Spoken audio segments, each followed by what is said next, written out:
यहाँ पर पिछली बार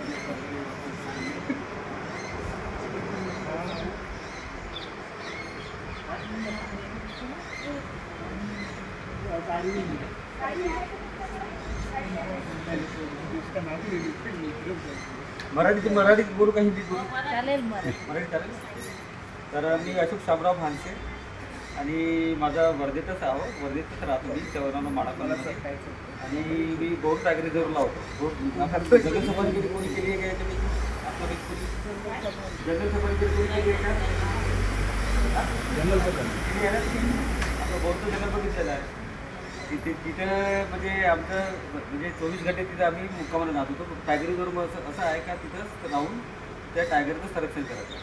आणि टायगरचं संरक्षण म्हणजे ते गव्हर्नमेंटचं असं ठरलं आहे, म्हणजे इंटरनॅशनल लेवलवरची पॉलिसी 2072 पासून तो कायदा लागू केला इंदिरा गांधीनं, तेव्हापासून टायगरला संरक्षण झालेलं आहे आणि इतर वन्यजीवांना संरक्षण झालं आहे. तर त्याच्या अगोदरपर्यंत शिकारी वगैरे सगळं सुरू होतं. आता पण आहे, पण ते आता कमी झालेलं आहे. तर ते त्या डिपार्टमेंटला होतो. तर तिथून मग जंगलामध्येच राहिले, जंगलावरच्या कॅम्पमध्येच राहिले, जंगलामध्ये खूप पेट्रोलिंग करणे, पायाची पेट्रोलिंग. आणि मग माझं म्हणजे हे जे आता रोड बघून राहिले तुम्ही बायपास म्हणा, हे म्हणा, ते सगळे नवीन झालेले आहेत. त्या काळामध्ये जे डेव्हलपमेंटचे काम सुरू होते ते 2 रोडपैकी एकाच रोडवर ट्रॅफिक आलं. तर त्या ट्रक ड्रायव्हर, आता ट्रक ड्रायव्हरमध्ये हे नाही कंडक्टर नसते, त्यांना दिसत नाही का, त्यांनी थोडं पुश केलं तर कमी पडलं. माझी गाडी घेऊन गेला तो समोर पण तो ट्रकाला बी आला नाही, त्याचा पळाला. तर मग दुपारची 1-1:30 वाजताची घटना होती. म्हणजे सेवाग्रामला ते सेकंड नाही मिळालं, ऑफिस तिथून मग मला माझ्या मित्रांनी मग नागपूरला आलं आरोग्यमध्ये, जे आपल्या उमरेचे मेडिकल आहे का आरोग्य म्हणून आपले देवीचे डॉक्टर आहेत. त्यांच्या दवाखान्यामध्ये नेऊन त्यांच्या गोल्डन असते, त्याचं ऑपरेशन इकडची लस काढली, इकडे जोडली तिथे सक्सेस नाही. तिथून मग माझा दुसऱ्या दिवशी तो पाय कट केला. तसं सेवाग्राममध्ये नीट दिलीच होती मला, पाय कापावला लागली. तर मग दुसऱ्या दिवशी मग हे केलं. मग आता मुलांनी मग पहिले मित्र वगैरे म्हणजे जयपूरचा फूड वगैरे लावतो. जयपूरचा फूड वगैरे ते थोडंसं म्हणजे त्याचा थोडासा त्रास असते. तर मग माझ्या मुलांनी हा बघितला, हा ॲटोबा कंपनीचा जर्नी होता. याच्याने मी चालू करू शकतो. याच्यामध्ये जर मला रनिंग वगैरे करायची तर तुम्ही वेगळे लावते ते 10 लाखापासून सुरू होतं. म्हणजे हा असा जर घेतो म्हणलं तर 50 लाख म्हणजे एखादी करोड रुपये त्यांची किंमत जे करायमध्ये वगैरे जातात ते त्यांची. मग तिथे माझा एक सुरू झाला. मग तिथे मग मला ते मेजर डी.पी. सिंग मिळाले. डी.पी. सिंग त्याचे कारगिलमध्ये पाय दिलेला आहे आणि अजून त्यांची शरीरावरती 72 पार्टसाठी काही निघाले, छोटे मोठे पार्ट ना. त्याच्या गुगलमध्ये तुम्ही सर्च केलं तर त्यांची कुठे इतकी मिळून ते आमची भारताचे पहिले ब्लेड रनर आहे. आणि ते दिव्यांगासाठीच म्हणजे ते दिव्यांगासाठी जे त्यांना मग भारतभरातून कुठूनही बोलवून त्यांचा एका दिवसात तितका खर्च करतात आणि त्यांचा पूर्ण खर्च करून त्यांना भाग केला होता. तर त्यांचं म्हणणं असं आहे का ते तुम्ही घरी असलेले दिव्यांग आहेत त्यांना तुम्ही या तर ते पण तुमचं पाहून बघून ते पण आहे. हे महत्त्वाचा उद्देश आम्हाला करायला मॅरेथॉन.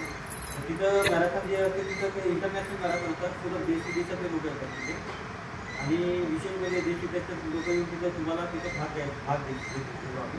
तर आम्ही जे आमचं जे अप्रत्यक्ष काम आहे ते दिसत नाही, बरोबर आहे तुम्हाला. तर ते लोक आमचेवाले तिथे गेल्यानंतर आमचे रेड एफएमवाले तिथे स्थानिक पत्रकार लोक वगैरे आमच्याकडून बरेचसे करून येतात आणि ते आम्ही आमच्या घरात करून शकतात. आणि तिथं मग आम्हाला स्टेजवर बोलवून तिथं आमचा वेगळ्यानं आदर सत्कार करतात. आणि ते लोक म्हणतात तर तुम्ही आले तर आमच्या लोकांना जे सगळ्यात जास्त पॅरामिलिटरी डिसेबिलिटी लोक आहेत त्यांना घराच्या बाहेर काढतात. तुम्ही मोठे ते म्हणते आम्हाला तिथे मोठी होतात. तर असं आमचं 8-10 झालं तर जो काही ग्रुप आहे भारतभरामध्ये आम्ही सतत हे करतो. इंडियन आर्मीच्या झालेल्या आहे. बाकीच्या ऑर्गनायझर आपल्या इकडच्या आरोग्याचं प्रमाण असलं, झारखंडचं प्रमाण कमी आहे. यवतमाळला पण केलेली, नागपूरला वायुसेनेची 10 किलोमीटर केलेली आहे. आणि तिथे म्हणजे माझ्या माहितीनुसार एक लेडीची 55 वर्षाची होती, ते फुल मॅरेथॉनमध्ये वाटावाटाची गोष्ट होती तुम्हाला. तर सगळं कार्यक्रम संपत आला सगळे लोक आपल्या घरी जाण्याच्या मार्गावरती लागले. पण त्या बाईने पण केलं असेल ना, आम्ही पूर्ण कंप्लीट करली. तिच्या करण्यासाठी ते 2-4 किलोमीटर आम्ही त्याच्यावर बाहेर निघालो. तिच्यासोबत जे गाड्या घोड्या तिला तिच्या सिक्युरिटी म्हणजे कोण येऊन आलं बा की बाई एकटे येऊन करत. तर सकाळचं म्हणजे ते म्हणजे कोणतरी ध्येय ठेवलं तुम्ही, ध्येय ठेवलं तर तुमच्या पद्धतीसाठी चांगलं असेल. आणि माझं सांगणं हेच आहे का कोणत्याही खेळात भाग घ्यायला लावा, मुलांना पण घ्यायला लावा. एक मैदानी खेळ फार महत्त्वाचा. त्यासाठी म्हणजे आपण घरातल्या घरात कोणत्याही गेमला आपण काही होत नाही. रक्तसंचार जे काही आहे ते सगळे खेळ मैदानी गेममध्ये कुठे इकडे पण आलेलं नव्हतं ते तरी काम. तर असा माझा परिचय. माझा आता दिनचर्या म्हणजे अशी आहे का रोज मी सकाळी जिमला जातो. आणि आता ते आमचे ग्राउंडचं काम सुरू आहे ना स्टेडियमचं, तर तिथं मी रोज 5-6 किलोमीटर बस असं दुसऱ्यानं याच याच्यावर मी 2 वर्ष तिथं सतत करतो. हे माझं आता 2020च्या 2018 झाला 20पासून मी हे सगळं केलं. मला काही अडचण नाही चालेल. मी वजन कंट्रोल ठेवत असतो. हां ते महत्त्वाचं असल्यामुळं मला म्हणजे त्याचं खानपान बरोबर सगळं करणार नाही. अजून तुमचे काही प्रश्न असतील तुम्हाला विचारतो. माझा एक प्रश्न आहे, म्हणजे तुमचा हा नकली पाय लावल्यानंतर तुमचं ते चालायची जर्नी कशी राहिली ती मला सांगा. कारण की आपण जेव्हा लहान असतो तेव्हा आपण चालतो, पडतो, तेव्हा आपल्याला काही माहिती नाही राहत. पण मोठं झाल्यावर कसं होतं की आपल्याला भीती तयार होते. तर एकदम म्हणजे जसं मला हा पाय चालण्यासाठी डबल जन्म आहे बरोबर आहे. तिथं म्हणजे जिथं मी हा पाय घेतला आहे तिथं ते 10 दिवस तिथं म्हणजे रॅप समजा मला जसं दोन्ही इकडून आपण बघू शकतो त्याच्यात चालून होतं बरोबर आहे. मग तिथून मग मी आल्यानंतर मग घरामध्ये येऊन आपलं असं चालायचं बरोबर आहे. गाणंच नाही राहतात पण लोकांना काय बघा. तर माझ्या मुलाने एक मोठा अर्थ दिला बाबा बघा तुम्ही समोर मोठ्या अर्थात बघा की मोठ्या अर्थात तुम्ही चाला बरोबर आहे. तर पहिल्या दिवशी मी आणि परत सांगतात की तुम्ही 2-3 वेळा घाला काढा तर दिवसात तुम्ही पहिले सुरुवातीला हा प्रकार करा. आणि कारण की जोपर्यंत हा पाय माझ्या डोक्यात फिटणार नाही तुम्हाला म्हणजे मला कधी सुरुवातीला असं वाटेल की माझा हा पाय तुम्ही आला तो करायचा प्रयत्न करू बरोबर आहे. आणि विशेष म्हणजे डिसॅबिलिटी आता काही गोष्टी मला सांगता नाही तर तुम्हाला थोडं शेअर करतो.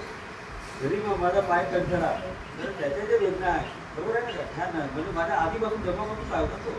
तर त्याच्या वेदना जे त्याला फॅन्टेलिझम म्हणतात तर त्या वेदना सांगतात का तुमचा म्हणजे रात्री झोपत वगैरे वाटते माझा पूर्ण पाय समजा म्हणजे पूर्ण इम्युनिटी चालू राहतं त्याच्याकडे म्हणजे नकून दुखणे वगैरे सगळं.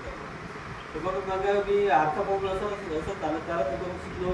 पहिल्या 2-3 दिवस घरातल्या घरात केलं मग अंगणात केल्यानंतर माझ्या मुलांनी स्पेशल मला पूर्ण बरोबर बघितलं असेल तर टेकडी वगैरे आहे ओके ना तुम्ही टेकडीवर वगैरे आपलं तिथं गॅप आहे तिथपर्यंत जाऊन तिथं त्यांनी रोड शिकवलं समजा का नाही. आजही माझा पाय इकडे तिकडे गेला ना सुरुवातीला लागत नाही ना म्हणजे मी कमीत कमी 100-200 मीटर चालल्याच्या नंतरच ते माझं रेग्युलर चालतं आलं ते तुम्हाला पहिलं वाटणार.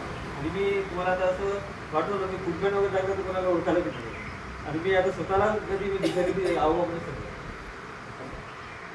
असा आहे माझा हा चालण्यासाठी पण सेकंड कर जसा लहान तुझ्या चालतो तसा अजून काही कोणाचे प्रश्न